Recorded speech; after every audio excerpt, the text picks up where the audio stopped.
From athletes to authors, entertainers to innovators, we connect with those who help shape our culture.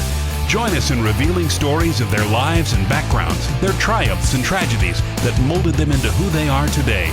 Authentically off script and personally illuminating, this is Audibles with Jason Scarborough. Coming up next on Audibles, Will Hall.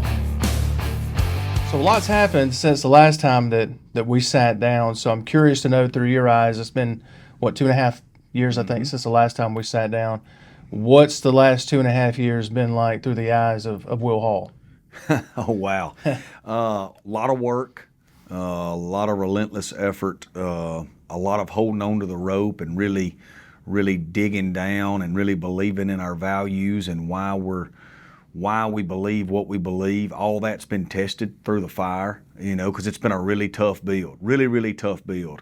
But it's been a very rewarding build as we go into year 3 to see what all we've been able to accomplish. We inherited a program with 27 ineligible players the day we got here, 90-something total players, 60-something scholarship players, 7 O-linemen on scholarship, 1 quarterback.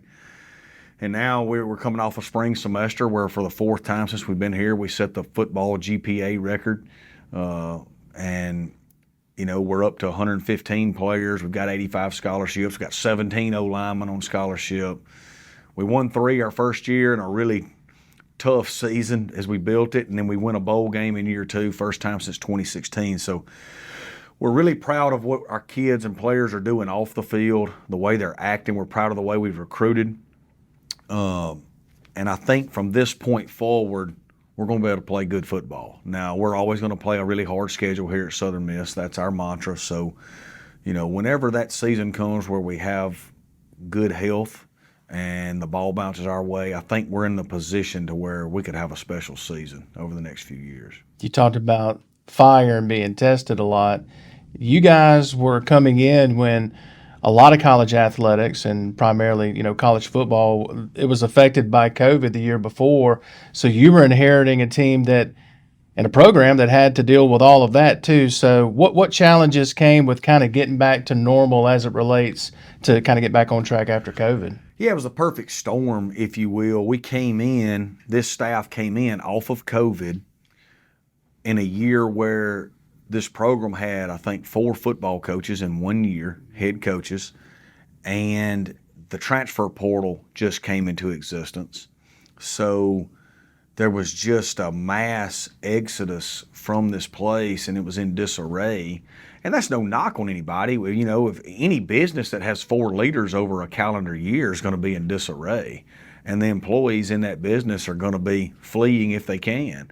And that's what happened to us. So we inherited a program with just, to be quite frank with you, the infrastructure had to be fixed, and we just didn't have enough bodies to play college football, but yet we had to do it. So we played with what we had, and but along the way, we never wavered with our beliefs. We never wavered with what a football program is supposed to look like. We laid the foundation the right way, and we took our lumps. We could have taken some shortcuts to be better, quicker, but we wouldn't be where we're at in year 3 right now if we would have done that. And so, again, tough build, but very rewarding now as we go into year 3 and beyond. It's unique you mentioned the word, or it's interesting you mentioned the word tough. You're very proud of being from Amory, and I've heard you describe that community and those people as tough and resilient. And there was a press conference a while back. It wasn't long after the destructive tornadoes that came through Amory and Rolling Fork and much of the state of Mississippi. And you got emotional talking about the people of Amory, and you said, man, those people are just tough. What is it that makes people from that part of the state, just as you say, just so tough? Yeah, I'm very proud to be from Amory. I mean, that's a sense of pride to me. My 12-year-old son, he went up there and played baseball with his cousins, my sister's kids, this summer on a little travel ball team, and he got an Amory hat, and he wears it all the time. It's just a great little small town community. And there's so many places throughout this state that's like that. And I don't know if it's necessarily an Amory thing or if it's a Mississippi thing, but we're kind of, Mississippi people are just kind of that way. There's a perception of us out there. Sometimes it's unfair. But we kind of band together, and we rally around each other, and we appreciate who we are and what we're about. And there's a fiber to us that's hard to break. And I love Amory, and that was a hard deal because, the football stadium being destroyed, the baseball stadium being destroyed, there's a lot of great things happen in those places for me and my family and for so many people that I care about. But that's life. I'm a guy that believes God has a plan, and Amory's been needing to build some new facilities for a long time, and now they're fixing to, So we went back for a golf tournament fundraiser over the last weekend. It was great to see all those people again, and just a special place. At least from my vantage point, I think you being from Amory and just your personality, but being from a small town, you're very proud of that. How have you seen examples of that kind of help you on the recruiting trail and relating to these kids from small towns and not just Mississippi, but across the South? Well, I tell people all the time, I played quarterback at Amory High School for Bobby Hall. So every time I took a snap, the whole weight of the whole town was on me. But also, if I wasn't successful, I was also tarnishing my dad's legacy. Now, that's pressure.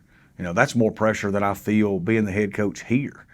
And I tell people all the time, these kids that play high school football at Taylorsville, at Calhoun City, at Raleigh, those small towns like that throughout this state, if you don't play well on Friday night and you go downtown the next day, that's a bad deal now. And so I understand that. I know that. And when you get kids from these places, they understand that, and they're going to rise to the occasion. So it's been a huge advantage for me coming back here. I was, the fit for me at this place, this has been a great fit for me, and I think I'm a great fit for it. And the recruiting has been natural. It's been seamless because I know every place in the state. I don't need Google Maps. I don't need anywhere. I can get to Port Gibson right now. You know what I'm saying? Without any help. And so it's been fun and it's been rewarding. Talking about apps on your phone, you wear out the Notes app on your phone. When last time we talked, I was asking you about when you were a kid, you'd carry around a notebook because you said you always are going to learn something if you're open to it. Yep. You carried around a notebook and jotted stuff down. Now it's the Notes app, the voice memo app. So I'm curious, since the last time we talked, is there something that you've gone to the well quite a lot, maybe in the Notes app or the voice memo app since the last time we talked? Yeah, like you said, as a kid, we didn't have the technology we do now. So I always had a little notebook in my back pocket, one of those little memo notebooks, and I always kept a pen with me because you never knew when you're going to learn something. And now, I'm a Google Drive guy, and so I've got our 6 core values on my Google Drive. I've got 6 folders for all 6 of our core values, and anytime something comes along that I think could be a great story or a great example for our players, I'll pop my phone out, go to that, if it's a golden rule, it's core value 3. If it's something about treating people the right way, I'll go to golden rule, get on it, and I'll voice memo into it to remind me for the next team meeting that I want to talk about golden rule, we can do it. So I'm a big podcast guy, not entertainment. I'm a big, successful hotline, listening to podcasts that are going to make you better as a leader, make you better as a person. Big Bible app guy. That's kind of what I'm into is, try to spend my days getting better at my, because you want to be able to serve, right? You want to be able to serve these kids. You got them for 2 to 4 to 5 years. How can I impact them the most to help make sure they're ready to be a husband and father? So all my minutes are trying to learn better ways to help them. Last time we talked, I told you that your offensive philosophy was like a big pot of offensive gumbo. You told me you were going to use that on the recruiting trail. Yeah. Have you? Yeah. We've used a lot of analogies, and that is a good one. We've not been very successful offensively here. That's been for a lot of reasons. Certainly, I've got to take my responsibility in that as the one that's in charge of it. But going into year 3, we're really excited about being able to run our offense really for the first time. You know, the quarterback position's taken a lot of scrutiny since we've been here, but there's been a lot of moving parts in that too. You know, like I said, we inherited a program with 7 scholarship O-linemen. Now we have 17, so our O-line's better, our tight ends are better, our receivers are better, running backs are deeper, but we're also more talented at quarterback too. You know, we've got 6 on scholarship that can play. That gives you a normal quarterback room. We've got some talent in that room, and I think the offense that we've been able to run at all our places, it's gotten me every job I've ever had, Southern Miss fans are finally going to be able to see in 2023, and we're excited about that. Don't go anywhere. Audibles returns in a moment here on the Spirit Media Network.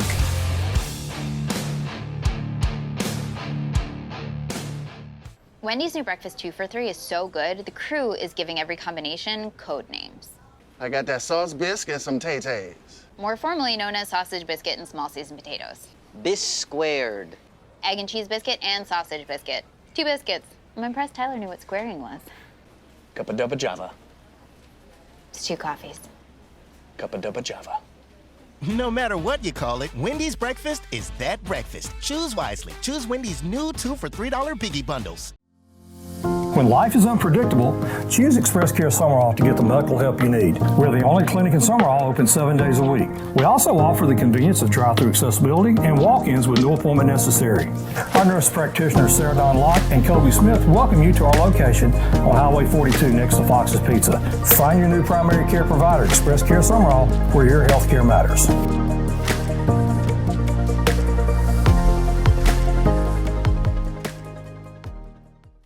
For those on the go, we give you Audibles with Jason Scarborough, the podcast.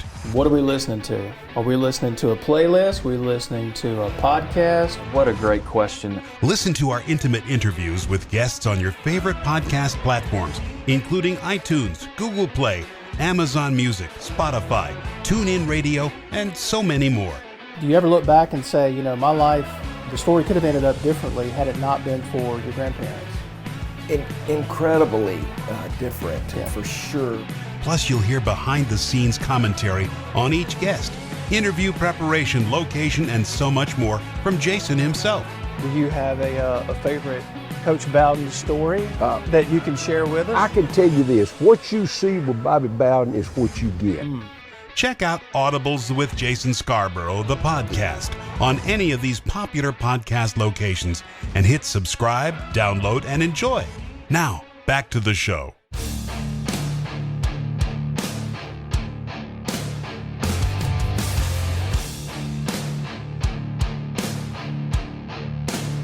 You and Jeremy McClain, the athletic director here, you guys are both North Mississippi boys, not too far from each other where you both grew up. Right. And I told you last time that we talked about your introductory press conference that day. I texted Jeremy and said, man, we'll just hit it out of the park. Yeah. And he texted back, North Mississippi for the win. Yeah. And you've talked about being comfortable, a good fit, all those things. What do you think it is about you and Jeremy, y'all's relationship, that allow you guys to be such a good fit? You know, he's just, first off, our backgrounds. You know, he grew up in Holka, like you said, played basketball for Jimmy Guy McDonald, and you know, he goes to Delta State, plays Division II, becomes a great pitcher at Delta State, and then he works his way up through the small college ranks. And when you do that, like I had to do, you learn to maximize resources. You learn that there are ways to be successful without just buying it. You know what I mean? You can create things. You can be creative with that. So we're like-minded in that. How do we maximize every resource? And there's difference between a want and a need. And, you know, when you're in Alabama or Ohio State, you can just throw money out there. When you're at Delta State, West Alabama, and sometimes even Southern Miss, you got to figure out and be able to separate the difference between a want and a need. And but the thing I admire most about Jeremy is he's not a reactor. He's a processor, you know. And when you're an athletic director, no day is smooth. You know, when you're dealing with so many people, no day is smooth as a head football coach. When you're dealing, I'm over about 200 people. You're not going to have a day where there's 200 people having good days. You know, you're going to have issues every day. And Jeremy is a guy much like me, that feels like he's just the man to solve that problem. And anytime you make a decision as a leader, there's a ripple effect. And I think great leaders, before they make decisions, they think, okay, 3 to 4 to 5 ripples away from here, what is this decision going to look like? And he always thinks that way before he makes a decision. He's not a reactor. I just got great respect for him because there's very few athletic directors left that are about substance and leading that way. Most of them are about social media, marketing, and how can I sell. Jeremy is about what's going to help us win, what's going to help our athletes become better young men and young women, because ultimately that's what's going to sell, and that's what's going to win in the long run. You got to hang out. This is another thing I picked up from that introductory press conference. You got to hang out with Jeff Bauer, former Southern Miss football coach, when you were a teenager. Came down to a coach's clinic with your dad. And as you said, y'all shut Tico's down one night. Do you ever reflect on that and say it's kind of ironic that now you're the Southern Miss head football coach? Do you ever look back at that shutting down Tico's that night and say, wow, I mean, look at how things have happened since then? Yeah, that's just one example too. And I treasure the relationship I've been able to develop with Coach Bauer. We talked just a few days ago about fall camp coming up, and I just really love the guy. I've got great respect for him. I really appreciate how he built this program. I think he appreciates how we're doing it much the same that he did it. He comes around so much more now than what I've heard he used to. I know he feels welcome. When you look at my life, I think it's a great example to a lot of people that God really does have a plan, and it's way better than your plan, but you can't quit. You know what I mean? Success, social media wants, young people to think that there's so many avenues and pathways to success, when in reality, there's really not. Success is hard. Success is incremental growth over time. Success is not quitting when you don't get your way. And a lot of, some people look at me and say, oh man, that's great. You're the head coach at Southern Miss. Well, yeah, I also coached at Southwest Baptist. I also coached at Arkansas Monticello. I also coached at Henderson State. I also got passed up by Southern Miss in 2016. I've coached at a lot of places nobody wanted to go to, and there were a lot of hard roads in that. But when you don't quit and you keep making good decisions that affect that ripple effect down the road, and you know what you want it to look like, and you just keep having the faith, I think eventually you reap the harvest on God's time. And I'm thankful to be here. Again, I fit this place, and this place fits me. And it's been a big blessing. And I think my wife would tell you, we've gone down some dirt roads. There has been some hard times, but it is all worth it now. I know one of the things we talked about last time too was kind of what you look for, the method of operation in hiring coaches. And I had to make the notes here. Work ethic, they must be engaged in the community, must be efficient with the athletic budget, and must be driven. Have those bullet points changed, been added to, or altered any? Yeah, I've kind of refined it a little bit. I've had to, as I've had to be on the speaking circuit here lately, so I've kind of refined my thoughts to where I can, I've had to do a lot of speeches to businesses and those things. So the 3 things I really look for when hiring people now, and it's all of those things, but it's kind of summed into 3. Number 1 is intelligence. I think you've got to hire somebody, number 1, that can do the job you're hiring them to do. If they're not competent, it's not going to work out, and that's common sense. But a lot of times we overlook that, I think. And intelligence can come in a lot of different forms, but I'm a true believer in when you hire somebody to do a job, they've either got to be a master of that craft and you're going to leave them in that craft, or they've just got to be a really smart person, and if you're going to move them around, they're intelligent enough to learn wherever you're going to move them around to. So I think that matters, number 1. Number 2 is character. I think people that understand it's so important to treat everybody around them in a positive way and want to lift others up, just that permeates throughout your building and makes everybody want to come to work. And it only takes one bad egg in the building to make everybody else miserable. So I think you got to go intelligence, character, and then the third one for me is initiative. I think you've got to have people that are self-starters, people that are looking for ways to get good work done, not waiting on you to tell them what to do.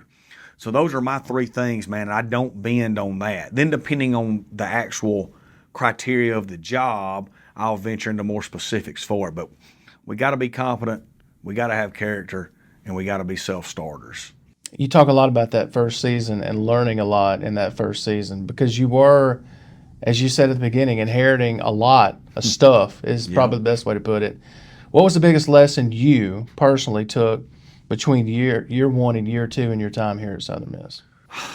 There were so many, and I don't want to say that that I didn't already know. I've been around football my whole life. I've been in programs that were not good. I've been a part of a lot of championship programs. I think I probably learned more about myself than anything else because when you are going into a situation where you're not going to be successful, but you've got a rabid fan base and you've got so many people that expect success no matter what, you can feel like you're on an island sometimes, and there's going to be pathways presented to you to make it easier and to make it to where you could take some of that off of you. But again, the ripple effect. What do you want it to look like 3 years from now, 4 years, 5 years from now? And I took all the blame for that. Wouldn't change it for anything. I think a lot of people would tell you, I've had a lot of people tell me I shouldn't have done that. But that's just who I am. You know what I mean? I'm responsible for this place. I chose to come here as the head coach and inherit whatever it was. And it was what it was. It was a tough year. We had to totally change everything. But again, as we look back on it year three, the people that are here that went through that are so much better from having gone through it. And we're in a place now where it's going to get a whole lot more fun.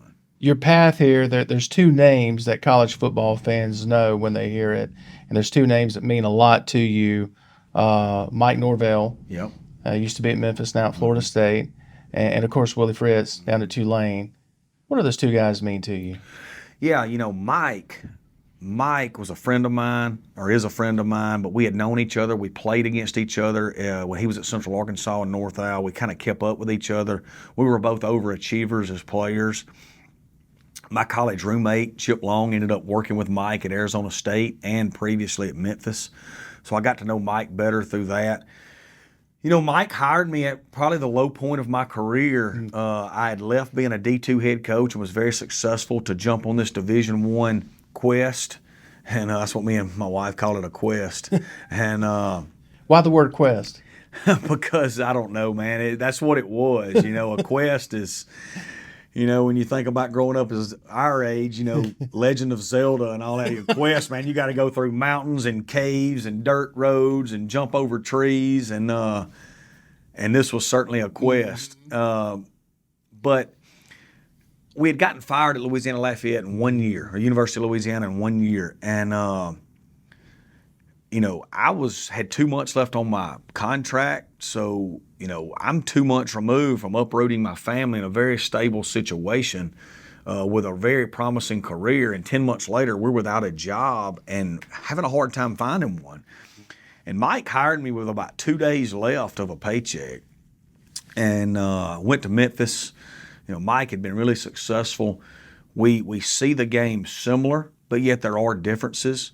And that was a year for me. For the first time in my career, I didn't call plays. I coached tight ends. I was assistant head coach and just tried to help him in every way I could.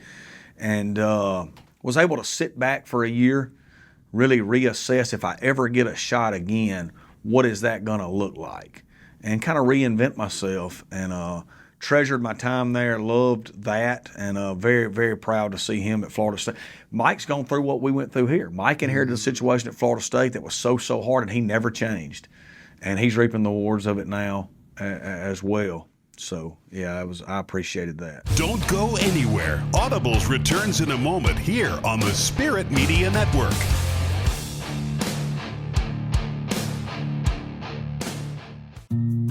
When you find a great community, you will find great health care. That is exactly what King's Daughters Medical Center provides. Keeping businesses moving with occupational wellness, heart-healthy screenings, diabetes education and management, community education, and remote patient monitoring that promotes better care in between regular office visits. KDMC, caring for our community like no one else can.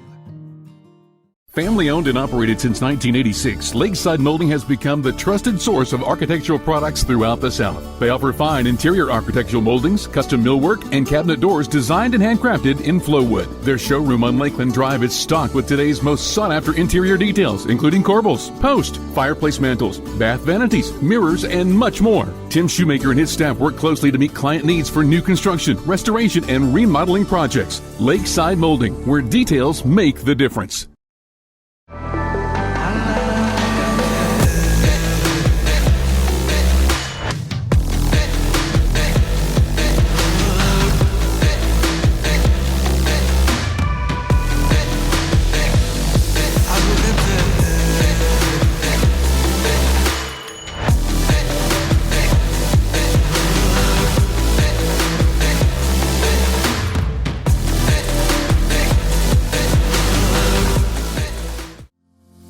When life is unpredictable, choose Express Care Summerall to get the medical help you need. We're the only clinic in Summerall open 7 days a week. We also offer the convenience of drive-through accessibility and walk-ins with no appointment necessary. Our nurse practitioners Sarah Dawn Locke and Kobe Smith welcome you to our location on Highway 42 next to Fox's Pizza. Find your new primary care provider, Express Care Summerall, where your health care matters.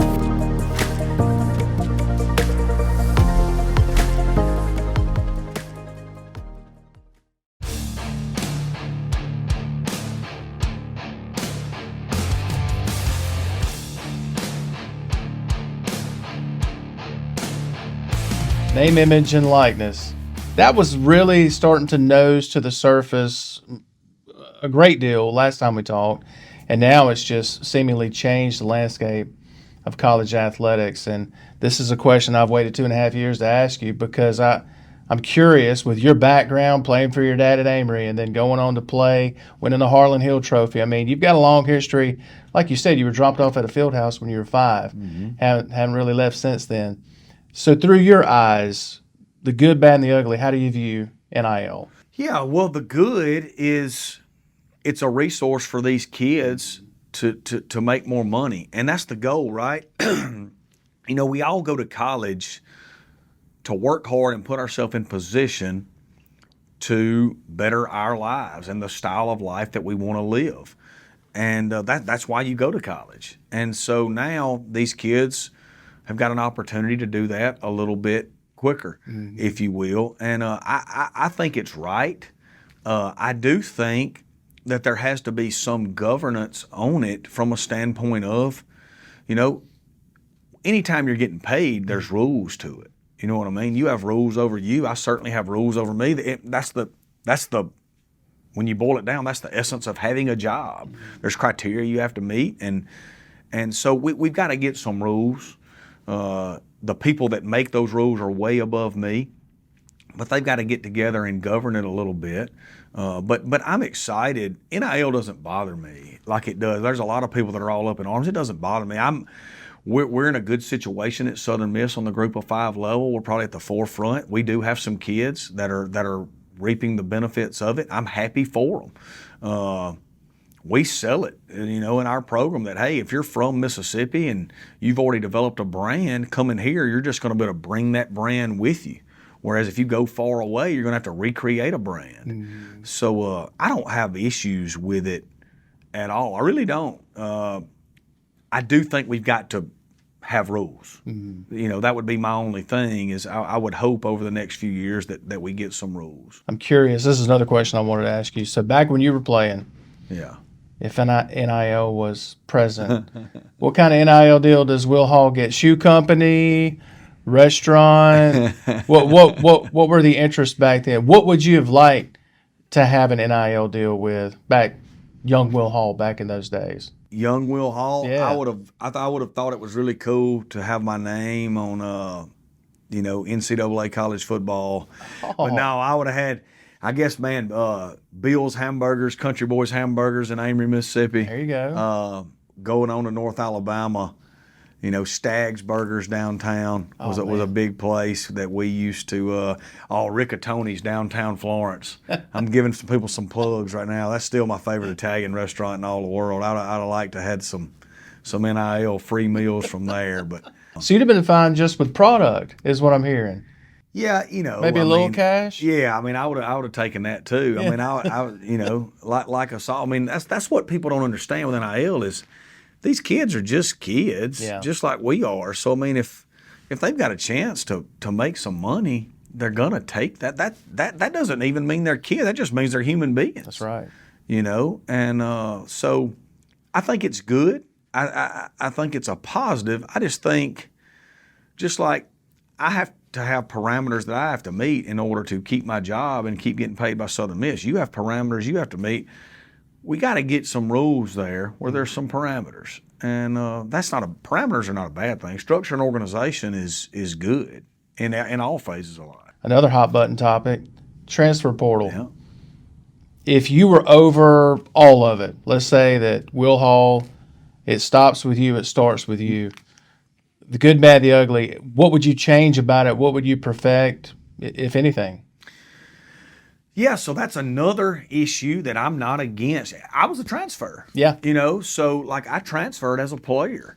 And I had a good reason to transfer. Mm-hmm. I signed with Murray State. 2 weeks after I was there, the offensive coordinator left that recruited and signed me.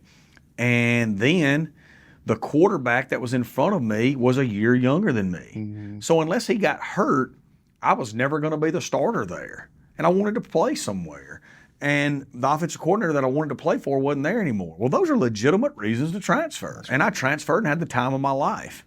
So that's where it's good, when there's a legitimate reasons for you to do it. It's bad.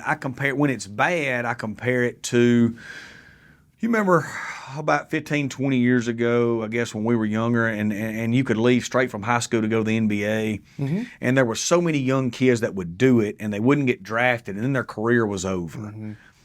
Some kids now are young and they're freshmen and they don't start right away, and then they just jump in the portal, and then there's nowhere for them to go, and now their career's over.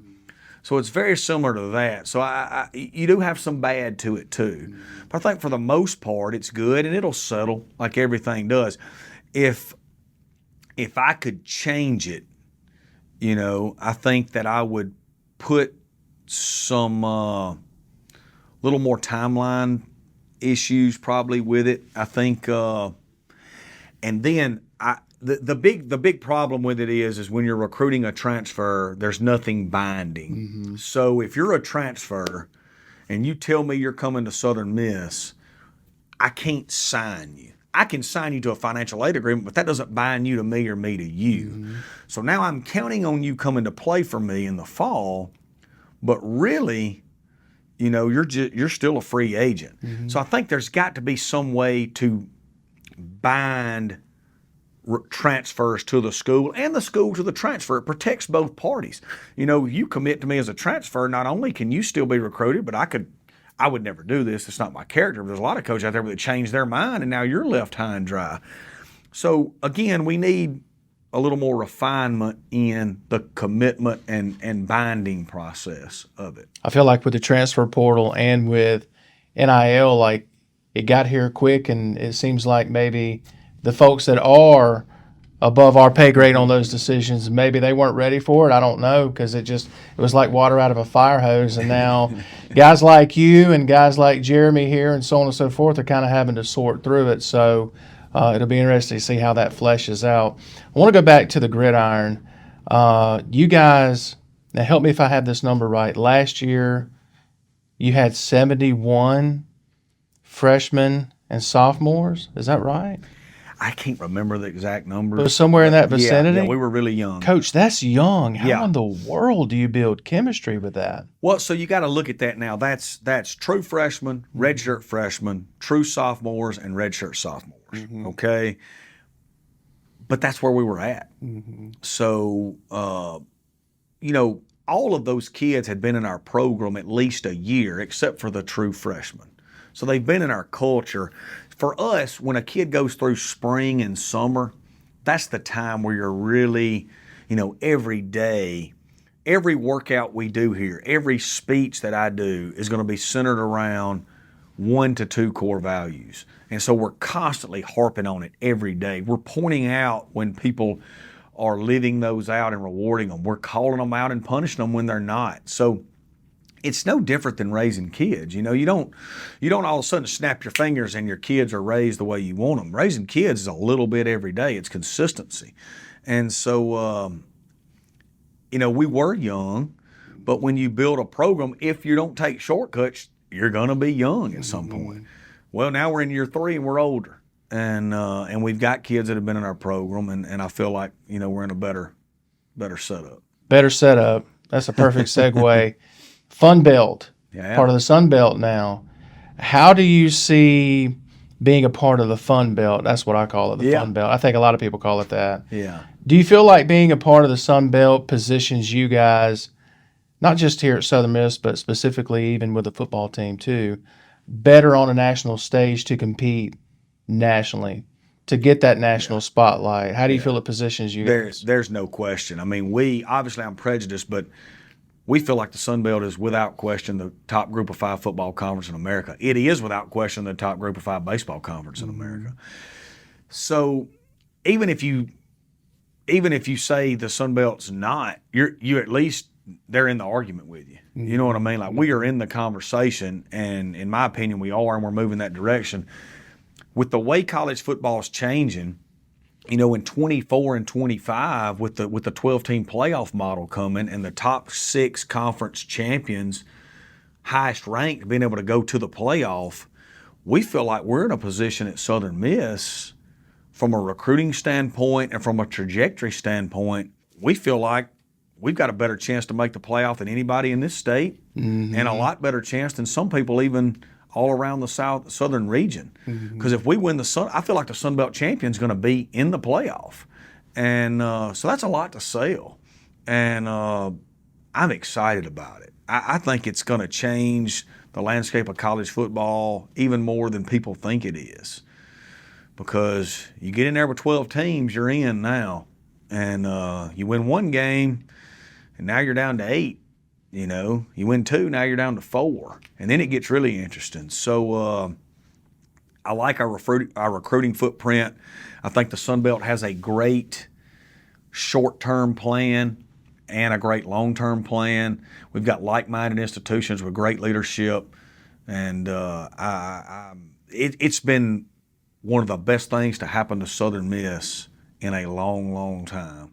And I credit Jeremy McClain for making it happen, and our previous president, Dr. Bennett, for being on board with it, and then moving to Joe Paul and getting it done. It has been awesome. Don't go anywhere. Audibles returns in a moment here on the Spirit Media Network.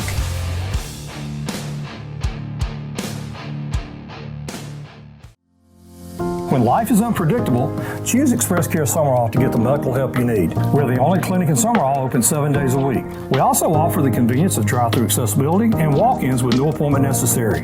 Our nurse practitioners Sarah Dawn Locke and Kobe Smith welcome you to our location on Highway 42 next to Fox's Pizza. Find your new primary care provider, Express Care Summerall, where your health care matters.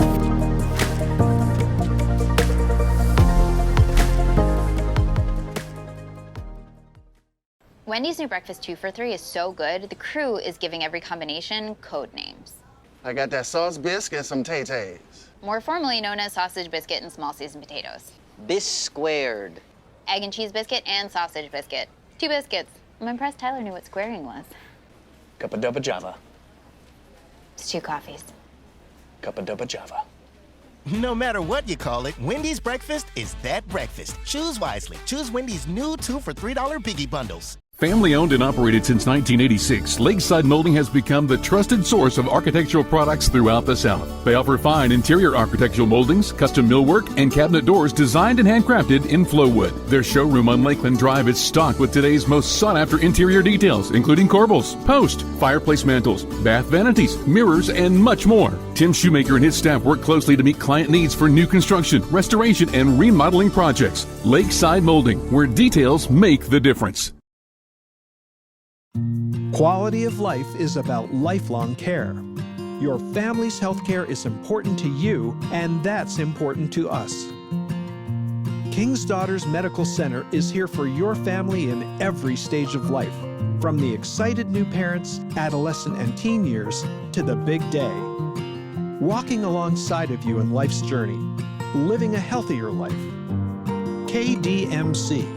Caring for our community like no one else can. For those on the go, we give you Audibles with Jason Scarborough, the podcast. What are we listening to? Are we listening to a playlist? Are we listening to a podcast? What a great question. Listen to our intimate interviews with guests on your favorite podcast platforms, including iTunes, Google Play, Amazon Music, Spotify, TuneIn Radio, and so many more. Do you ever look back and say, my life, the story could have ended up differently had it not been for your grandparents? Incredibly different, for sure. Plus, you'll hear behind-the-scenes commentary on each guest, interview preparation, location, and so much more from Jason himself.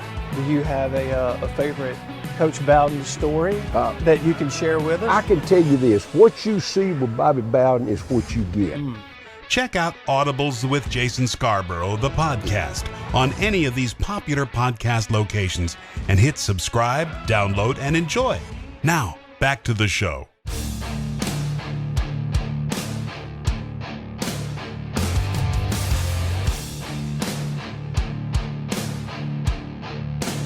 You got a new surface to show off, too, to go with it this year.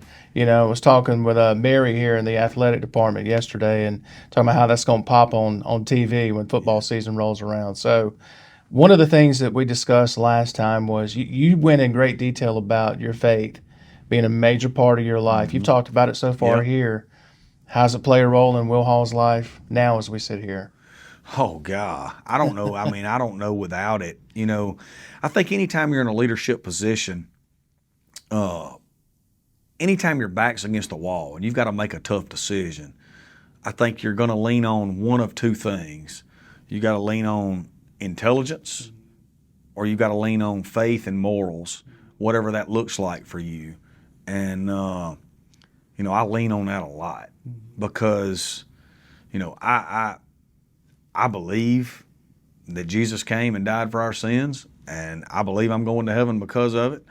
I believe I don't have all the answers, but I believe He does. And there's a lot of times I have to make decisions where there's not a good decision to make, but I got to make something because I got to give everybody direction and which way to go. And it's those times, man, I ask for wisdom. I bet I ask for wisdom 20 times a day, every day, because I need it. And I don't have all the answers, but and I make a lot of bad decisions, but I always do it in hopes that I'm putting everybody that's leaning on me in an opportunity to be more successful. And so no, it's my foundation in every way. Love that answer. I love it. Family's a big part of Will Hall's life. How's Miss Rebecca and the boys? She's great. She's great. Keeping y'all busy, I'm sure. Yeah, I love her. I think if she was here, she'd tell you she loves me. We're partners. We love hanging out with each other. I'm blessed. To have her, and she's been through it all too. She probably wears it on her sleeve more than me. It's really hard on her and my kids. This build was because they're the ones in the public schools. They're the ones out in the community. They hear the noise more than me because I can isolate myself. But she's doing great. She's a teacher's assistant in second grade at Petal. Specifically, she helps more with the IEP kids. She loves that. My oldest son's a ninth grader at Petal, and my youngest son is a sixth grader at Petal, and they love it here. It's been great. The community's great, and man, I'm very blessed to have her, and she's something else now. She's true blue. She embodies toughness. She's a tough sucker. You have the unique distinction of being able to play for your dad not once but twice. Yeah.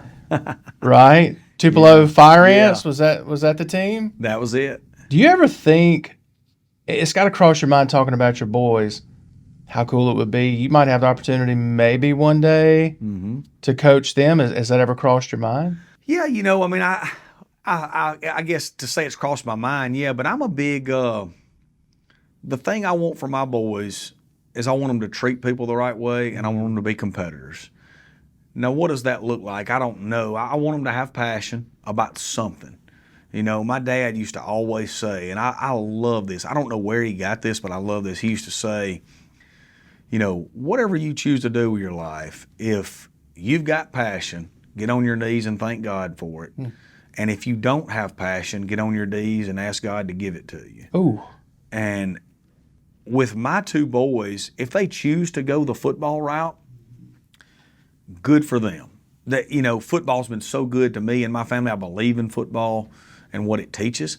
But if neither one of them play football, that's fine too with me, as long as they're treating others the way they would want them to be treated, and they're impacting people in a positive way, and they're competing. I think you got to compete in life, man. I think that, and competition is not about the result. I didn't learn this till I was older in life. I wish I would have learned it so much sooner, because when I was young, I thought competition was all about winning. You got to win. You got to win.